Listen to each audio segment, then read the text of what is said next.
स्वागत है आपका हमारे चैनल पर, जहां हम आपके लिए लाते हैं ऐसी सच्ची और रूह कपा देने वाली कहानियां जो आपके दिल की धड़कन रोक देंगी। आज की कहानी इतनी डरावनी है कि आप इसे सुनने के बाद रात को अकेले बाहर निकलने से पहले 100 बार सोचेंगे। ये कहानी है एक सुनसान रेलवे स्टेशन की, जो दिन में तो आम स्टेशन जैसा लगता है, लेकिन रात होते ही किसी भूतिया दुनिया का हिस्सा बन जाता है। यहाँ की हवा में डर की साई सैर करती है और हर कदम पर कुछ अनजाना आपका पीछा करता है।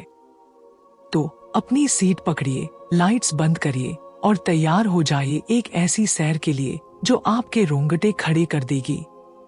चलिए शुरू करते हैं। ये कहानी है रामपुर की, एक छोटा सा शहर जो उत्तर भारत के एक कोने में बसा है। रामपुर का रेलवे स्टेशन, जो कभी इस इलाके का दिल हुआ करता था, अब रात के वक्त किसी डरावने सपने की तरह लगता है। दिन में यहाँ यात्रियों की भीड़, ट्रेनों की आवाजाही और चाय की चुस्कियों की आवाज गूंजती थी। लेकिन जैसे ही रात ढलती थी, स्टेशन का माहौल बदल जाता था। स्थानीय लोग कहते थे कि रात को इस स्टेशन पर कोई नहीं रुकता। जो रुका वो या तो कभी वापस नहीं आया या फिर ऐसी कहानियां लेकर लौटा कि सुनने वालों की नींद उड़ गई।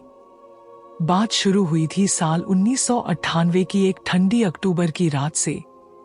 रामपुर रेलवे स्टेशन पर आखिरी ट्रेन रात 11:30 पर थी। उसके बाद स्टेशन पर सन्नाटा पसर जाता था।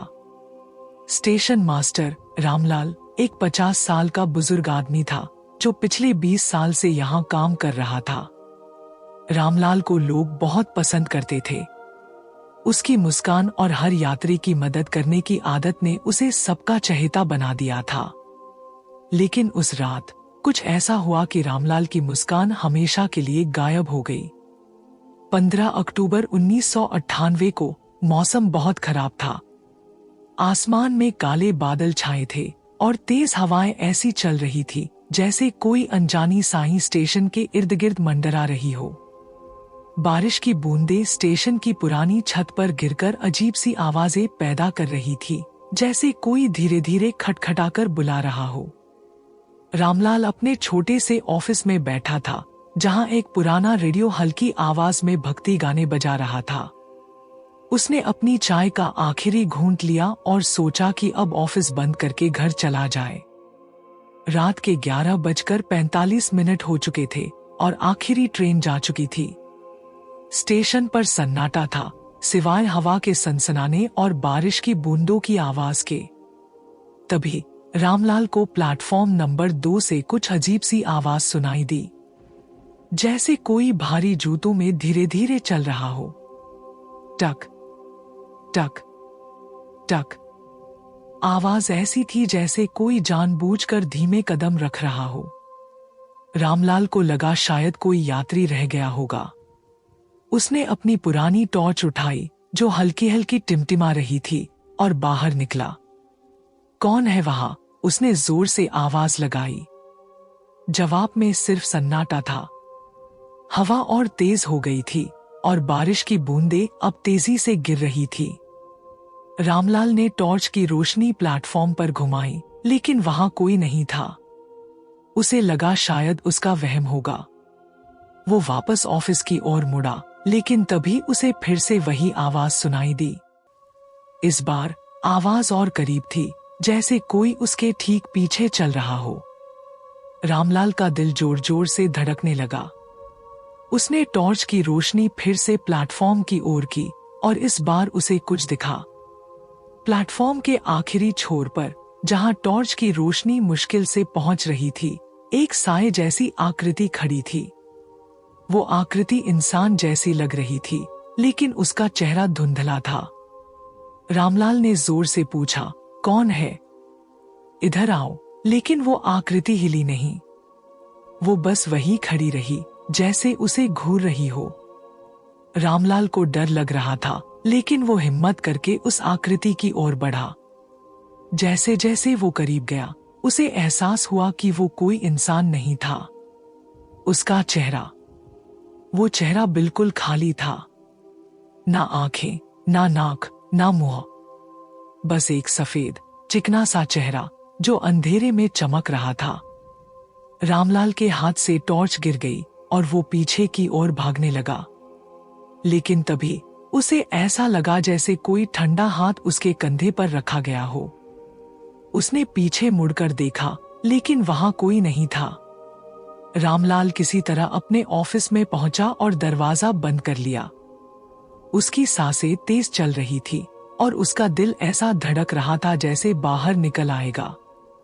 उसने सोचा कि शायद वो थक गया है या उसका दिमाग उससे मजाक कर रहा है। लेकिन तभी ऑफिस की खिड़की पर किसी ने दस्तक दी। टक टक टक। आवाज इतनी जोरदार थी कि रामलाल का दिल बैठ गया। उसने हिम्मत करके खिड़की की ओर देखा और जो देखा उससे उसकी चीख निकल गई। खिड़की के बाहर वही खाली चेहरा था। वो चेहरा शीशे से सटकर उसे घूर रहा था। उसकी सतह इतनी चिकनी थी कि उसमें रामलाल का डर से भरा चेहरा साफ दिख रहा था। रामलाल ने चीखते हुए दरवाजा खोला और बाहर की ओर भागा। लेकिन जैसे ही वो स्टेशन के बाहर निकला, उसे ऐसा लगा जैसे पूरा स्टेशन अंधेरे में डूब गया हो। आसमान में चांद नहीं था, सितारे नहीं थे, बस एक गहरा काला अंधेरा। और उस अंधेरे में वो खाली चेहरा अब भी उसे देख रहा था। अगली सुबह जब स्टेशन पर लोग आए तो रामलाल का ऑफिस खाली था। उसकी टॉर्च, उसकी चाय का कप और उसका रेडियो वही थे, लेकिन रामलाल गायब था। पुलिस ने खोजबीन की, लेकिन रामलाल का कोई सुराग नहीं मिला। कुछ लोगों ने कहा कि उन्होंने रात को स्टेशन से चीखें सुनी थी, लेकिन कोई वहां गया नहीं। रामलाल के गायब होने के बाद स्टेशन पर अजीब अजीब घटनाएं होने लगी। रात को ट्रेन ड्राइवरों ने बताया कि उन्हें प्लेटफॉर्म पर एक साए जैसी आकृति दिखती थी, जो ट्रेन की ओर देखती थी और फिर गायब हो जाती थी। कुछ यात्रियों ने कहा कि उन्हें रात में स्टेशन पर किसी के चलने की आवाज सुनाई देती थी, लेकिन जब वो देखते थे तो वहां कोई नहीं होता था। एक बार एक कुली ने बताया कि उसने रात को स्टेशन पर एक पुरानी ट्रेन देखी जो रेलवे के रिकॉर्ड में थी ही नहीं। ट्रेन की खिड़कियों में कोई नहीं था, लेकिन हर खिड़की में एक खाली चेहरा दिख रहा था। कुछ साल बाद 2005 में एक जवान लड़का जिसका नाम विकास था, अपने दोस्तों के साथ शर्त लगाकर रात को स्टेशन पर रुका। विकास को भूत प्रेत में यकीन नहीं था। उसने अपने दोस्तों से कहा, मैं रात भर स्टेशन पर रहूंगा और तुम्हें दिखाऊंगा कि ये सब बकवास है। उसके दोस्तों ने उसे मना किया, लेकिन विकास नहीं माना। वो रात 12 बजे स्टेशन पर पहुंचा, अपने मोबाइल में वीडियो रिकॉर्ड करने लगा और प्लेटफॉर्म पर टहलने लगा। शुरुआत में सब ठीक था। विकास हंस रहा था, अपने दोस्तों के लिए मजाकिया कमेंट्स रिकॉर्ड कर रहा था। उसने कहा, देखो ये स्टेशन कितना शांत है, यहाँ कोई भूत वूत नहीं है। लेकिन जैसे जैसे रात गहरी हुई, उसे कुछ अजीब सा महसूस होने लगा। उसका मोबाइल कैमरा बार बार ब्लर हो रहा था, जैसे कोई उसकी स्क्रीन पर धुंध डाल रहा हो। फिर उसे वही आवाज सुनाई दी, जूतों की चहलकदमी की। टक टक टक। विकास ने कैमरा उस दिशा में घुमाया, लेकिन वहां कुछ नहीं था।